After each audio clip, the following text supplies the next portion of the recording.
Nou, ik zat een weekje of 4 geleden in Immer wieder Sonntag. Een hele grote show in Duitsland. Ik heb inmiddels een album in Duitsland ingezongen. Uitgebracht al. Nu ga ik, morgen stap ik weer de auto in naar München. Ga ik weer naar de studio. En dan gaan we weer beginnen met het nieuwe album inzingen.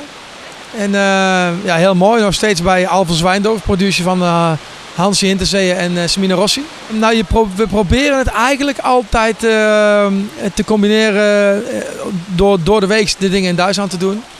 En in het weekend gewoon de normale optredens in Nederland. Nou, als je optredens in Duitsland krijgt in het weekend, kan je dus niet in Nederland optreden. Dus ja, dat is wel de keuze die we hebben moeten maken.